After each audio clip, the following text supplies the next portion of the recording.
Director of Guest Experience and Data Analytics. Customer analytics. Customer Analytics. In addition to taking care of a wide range of data consideration and optimization at Kount to be able to help their products team make some amazing deliverables for companies worldwide. He's also a speaker and educator, and I've known Brady a little while now, and he is just brilliant. He knows his stuff. Too nice. So I wanted to chat with him today and just kind of have a conversation about some things that are helpful and would resonate with direct selling companies. So Brady, the one I would like to kind of kick off with is asking you about when you are consulting or speaking to a mid-sized direct selling company, what are the biggest key takeaways that you can impart to them as far as wisdom and things that they should be kind of looking out for as they're trying to really grow their company? Yeah, great. Thank you for having me. So the first part, when people are, maybe they're not brand new, but they're trying to grow market share, one of the real critical risks is everyone's telling you grow at no expense. It's really important to burn hot. The downside that we see is folks run into is they take that as an excuse to have no friction, where we can't say no to any sign up for any reason. And there's a substantial amount of risk in doing so. One, you can get, on the other side of a chargeback program based on, people signing up where they're not supposed to be. Right. But the real key is to how do we balance your growth objectives with, the risks there. And so that could be going into a new market, right? Where, hey, we want to find new folks to, engage with our product or, product portfolio in new regions. And so how do we do that in a cost-effective, right, kind of strategy adjusted manner? So I tend to think of it as, on a risk-adjusted basis, what makes sense. So they're trying to basically balance out what the risk versus rewards are, right? Exactly. And so for the first part is making sure that you get new people into the environment. That's key. In a way that the fraud program looks really opaque. Meaning they don't know that you have a fraud program or strategy because they don't ever really interact with it, where bad customers certainly do. The next or second order effects that we start to see are folks getting on the wrong side of their customer accounts, where they're not kind of doing the diligence to make sure that those accounts are protected and secure because they want to make the process of getting into that account relatively easy. Again, it's about dynamic friction of good customers should not know that you have a fraud strategy or security strategy at account access or account login, but bad actors should. Let me jump in right there. So when companies are starting to grow, they're starting to maybe they're using some outside services for that piece. Maybe they're now at a place where they're starting to consider moving that in-house. What are your suggestions right there when they're trying to make those decisions of whether or not to bulk up their security in-house or continue to use outside tools? Yeah, so that's kind of the classic buy versus build discussion. And so for some stuff, is this a core competency for what you and your business are good at? Vis-a-vis, what's the level of risk here, right? So if this is a real core competency and the risk is super high, right? Like not attracting the right customers or not having a good customer experience, you should probably do it yourself, right? Where this is something you know a lot about and you know a lot about what can go wrong, that's something where it's probably a good idea for you to do it yourself. Low core competency and the risk is low, right? This would be like ads or right, what does the reporting look like in the tool? Like sure, build that yourself. One, it's not as challenging, and two, if it goes bad, it's not so bad. The real risk is when people try to do stuff outside of their core competency, fraud, security, right. And the risk is super high because you'll spend a lot of time spinning your wheels on problems that maybe an outside provider figured out 5 years ago, 10 years ago. Right, or ones that you're running into and you think maybe that's the end of the iceberg, but it's not. Oh, there could be a larger iceberg underneath. So having companies who have already been able to see around that corner and know what's coming is very helpful, right? Yeah, exactly. And so rather than trying to, we'll get tactical here for a second.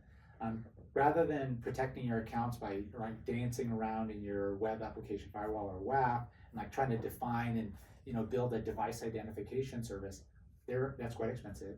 There are whole companies that's all they do is device identification. Right. And so why spin your wheels on protecting your business when you could focus on growing it in some other way for a customer experience, like recognizing that user's device versus for a login risk perspective versus some personalization or product enhancement. And so that is where we really see like, hey, this is something, one, that's really hard, two, not your core competency, and three, the risk is super high if you do it poorly. That's a good time to be like, we should probably just buy this, given that it would be really expensive for us to build. It's not very expensive for us to buy, and if we build it, we might spend 2 years building something that doesn't work. I've seen that happen a lot, which is always unfortunate. Folks like, oh yeah, we put a 10-person team together, spent $5 million building a strategy to solve $1 million problem. Like that just doesn't make sense. And so I even see the super bigs, like people who are global brands who are like, why would I build a fraud solution? Why? Like, didn't you guys do that? Like, it cost us $20 million to build it.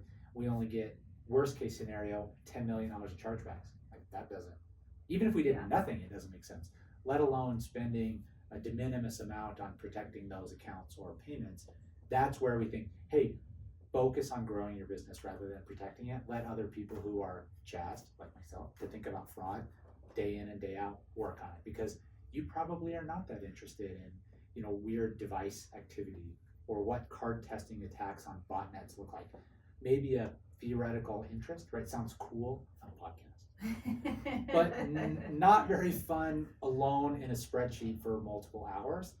For years on end. And it doesn't end. Like, you solve the problem and it's a 2-player game, and then you spend 6 months on a solution and the bad actors go, okay, we'll go through a different door. Right. So you spend a year building a bigger, wider, harder door, and they'll just go find a different window. Yeah, exactly. And so that's where, let people who work on it 100% of the time work on it. Right? I think no one knows your best business better than you do.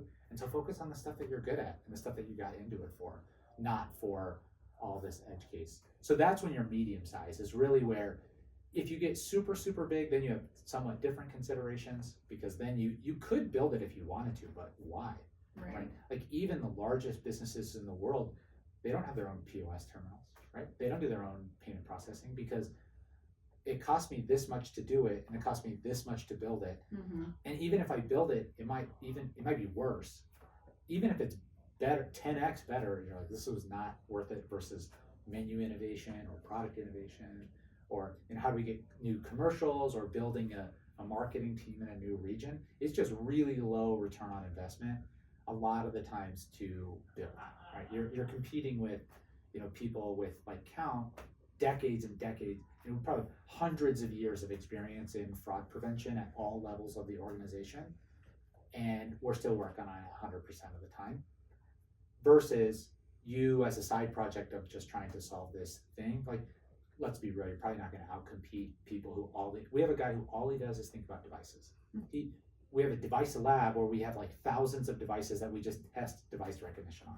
Like, you probably aren't going to do that, because if you solve it for you just spent $20 million to solve a $500,000 problem, where rationally a business like Kount can use that and resell it multiple times, which is, funnily enough, how Kount came to exist. We actually needed to solve a fraud chargeback problem ourselves in the early days. This is like dinosaur ages of e-commerce, and then spun it out as its own company, because hey, this thing kind of works. Come to find out, actually more than kind of worked, and that's where its own business, right? And so, focus on what you're good at, work on your core competencies versus trying to solve a $1 million problem with $200 million. I like that quite a bit. So in addition to kind of thinking that, finding partners versus the build versus buy, what other things are you seeing in the direct sales space when it comes to those medium-sized companies that are trying to grow, that maybe are common stumbling blocks, or maybe are new trends that companies need to just kind of consider? Yeah, so from a there are two things from a payment perspective that when you're really small, you almost always partner and let somebody do a lot of the heavy lifting around like payments or fraud or that kind of stuff. The mid-size is where it starts to get interesting because you may be big enough that you could directly integrate with lots of different kinds of solutions, or may figure out that, hey, I'll go integrate with a payment processor in each micro region, and then I'll do a big orchestration. But at a certain point, like again, that's probably, unless you're really, really concerned about payment flow and efficiency, it's probably better to just plug into somebody who has, hey, we have payment processing and fraud, like Nexio, and then focus on other stuff versus trying to go out, find a fraud provider, see how that fraud provider connects with the rando payment processor in that region versus letting someone who's kind of done that hard work already, right? We've spent years working on a partnership to say, hey, you guys can accept payments in pretty much every region and we can analyze them. Right. Why, rebuild the wheel or reinvent the wheel at that point? That's a really common one that people think, oh, we'll go pick the cheapest fraud provider and then we'll go pick the cheapest payment services provider. And then they go to a new region and they find that their interchange is like crazy high, or they're getting a lot of authorization declines because they're, powering or making an international transfer. They're like, well, this is our Dominican, subsidiary, but we're processing payments in the United States through, some organization. Right. And then the Dominican bank is thinking this international transaction. So then not only are your fees are higher, you get more authorization. Yeah. Right. And so that's where people tend to have some basic blocking and tackling errors, because why do you need to go figure out the payment ecosystem in each region that's a $100,000 problem for you, where for someone big, they're like, hey, we have to solve this everywhere, and it's a multi-million-dollar problem, so it's worth the time and investment to do so. Where for a medium size, they're like, well, we're not going to go to Mexico because we don't have a payment service provider in Mexico, and we don't have a fraud provider, because it would cost us $200, $300, $400, maybe $1 million to go, an opportunity or real cost to go find that, integrate it, test it, deal with it. And you're like, well, we didn't have very many people because the experience was bad, and then it just is like kind of a massive bummer. Versus partner with somebody who's like, yep, this is how you can go, and we focused on smart interchange and making payments easy without PCI compliance as well. And so then you have a much easier success story growing, because then you focus your time, talent, and treasure on, how do we market distinctly to people in Mexico? How do we change our products, right? How do we deal with, the compliance stuff of, we're selling nutraceuticals, right? How do we get, can we sell this item in this region, right? And dealing with that stuff versus dealing with, some people may call it the boring stuff. Not boring to me. The logistics of how to get a product to a customer. Exactly. And movement back and forth, and right. Versus like, how do we make that product successful in that area? How do we support our direct sellers in those regions with local marketing and advocacy, versus spinning your text payment wheels over and over and over on, how do we accept payments from Brazil when the card is issued in Paraguay, versus, how do we get people stuff, or how do we get stuff they want to buy, or how do we better localize our experience? So, no one has infinite resources. And let's say you have a $1 million campaign to go to Mexico. Where would you want to spend that $1 million when you're a medium-sized business? $300,000, $400,000, $500,000 on payment service providers and integration, or do you want to spend it on marketing, localization, sales support, right? All of this stuff that really is determinant of success. The return is low. Right. As we're kind of diving a little bit into expanding globally, one thing that I was just kind of thinking of is, there's so much more to it when you are deciding to go in another country. And I know a lot of companies are a little fearful or a little apprehensive of making those strategy shifts with their companies, right? And they are needing to consider laws and regulations and things like that. But one of the things that you and I had talked about before is another consideration or fear, if you will, is what the fraud temperature kind of looks like in that region. And you were saying that, there isn't a really as big of a need to be as fearful of that. Can you kind of expand on that a little bit more? Yeah, it depends on the region. If you have a really robust modern fraud strategy, there's certainly more risk in Latin America, Africa, some places in Asia than the United States. That said, most chargebacks occur in the United States. Like most of the risk is here. So you're already dealing with one of the higher risk markets. The upside of dealing with a modern strategy is that machine learning is going to take into account some of those vagaries of business process. I think what scares people when they're really old school is AVS only works in like 5 countries. Essentially, the Anglosphere is the only place that AVS works. And so if you're like, we don't want to go to Mexico because there's no AVS and we're really AVS based strategy, let me tell you, you steal stolen credit cards, you get the right address, you're always going to pass AVS and CBV. And so if that's all you're relying on, yeah, it is really scary. If you're looking at more kind of robust strategies, the risk is elevated, but it's not a paradigm difference. We're not talking like a different galaxy of risk here. The other upside is in some regions, they're way more tolerant to friction.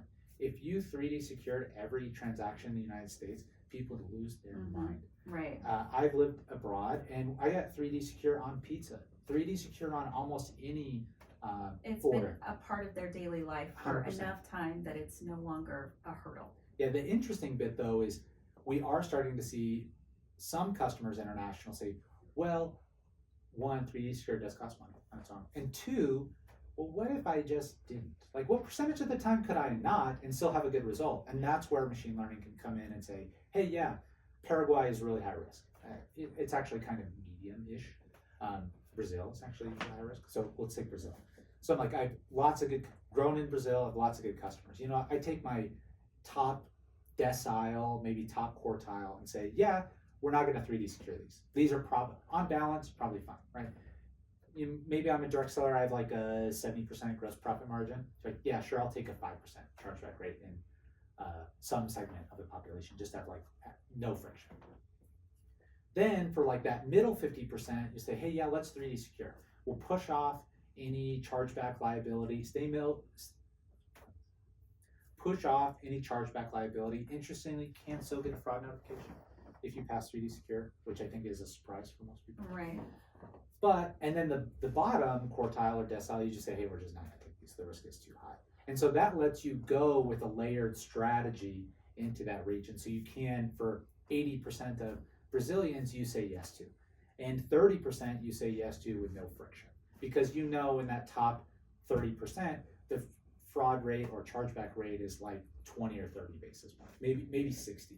And so then that's when you talk about, okay, what's our secondary strategy for chargebacks that we deal with it. But I think people are overestimating the international risk overall. It's elevated, but it's not like, if you're at 20 basis points in the US, you're not going to be at like 200, 300, 400 if you deploy any semblance of a modern strategy in most regions. You'll see more, but not, 10x exponentially more. And so, if you have a nice margin for these folks and you want to really grow the bucket, international is the way to go, right? And so I think people should be less afraid, still cautious, right? But not, like, oh, we could never go international. It's like, yeah, if you could figure out the regulatory stuff and that complexity, the fraud stuff is, with a modern provider and partnership, should really be an afterthought. Ask them, hey, what do you think? What's the risk profile? Give us some strategies. Like, one thing that we see a lot in Latin America is there are a lot of authorization to clients,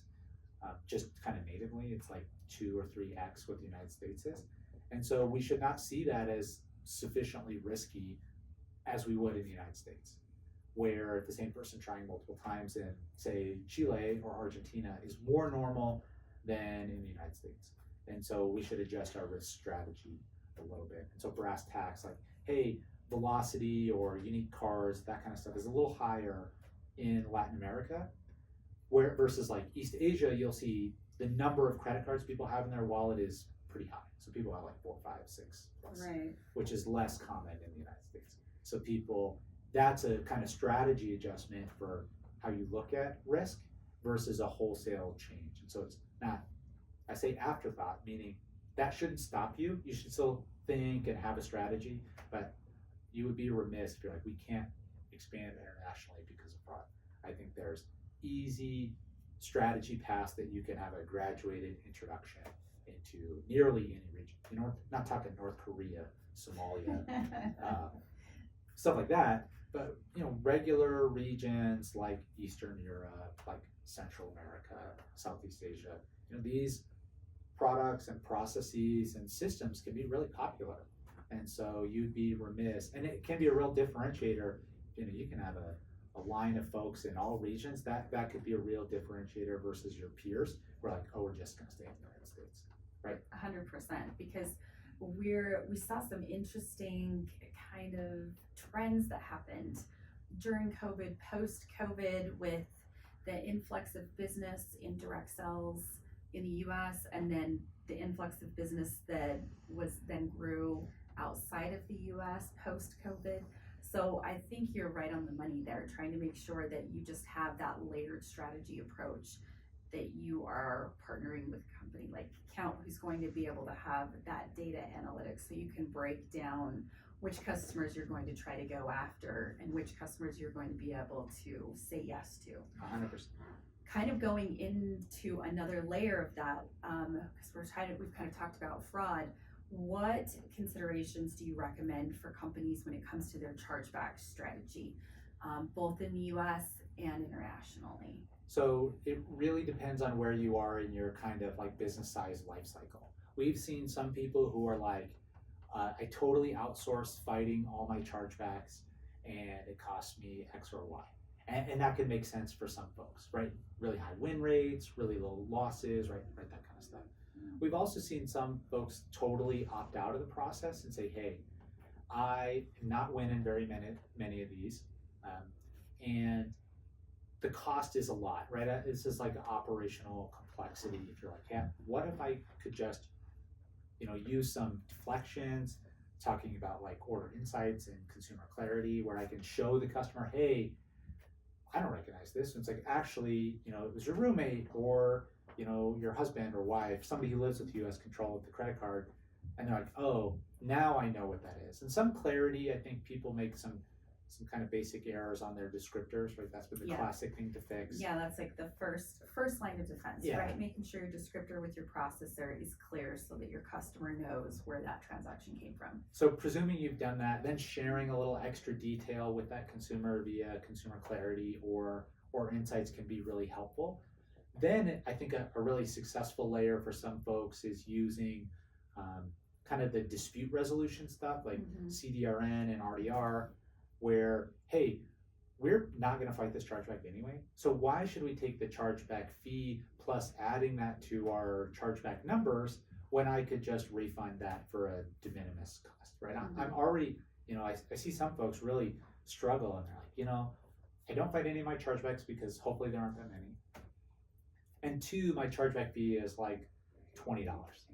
And you're like, why not use something like RDR or CDRN if you can get your fees down? You're like, we had this discussion with someone recently and they're like, well, why would I use this? And I was like, well, because the fees you pay from these kind of like instant refunds are like 20% as much as a chargeback fee, you know, and that really depends on, you know, where you are from a fraud perspective and your vertical, but it's, if you're not going to fight them anyway, like why eat the fee and have it hit your P&L? I think an interesting insight that we recently derived is that when you can turn on some of these services, anecdotally, we found that authorization rates improve at a small level.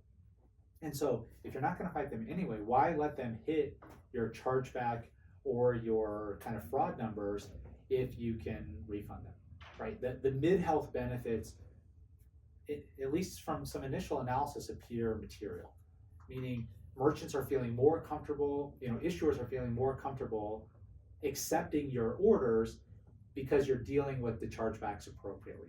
And we're seeing some incremental lift in authorizations there, which talk about, right, fumbling on the one, right? You did everything in the world to get this customer into the funnel, and then you get an authorization decline because you're not, you know, doing the correct blocking and tackling. Yeah, because on your side, the health of your merchant account is poor. Critical, critical.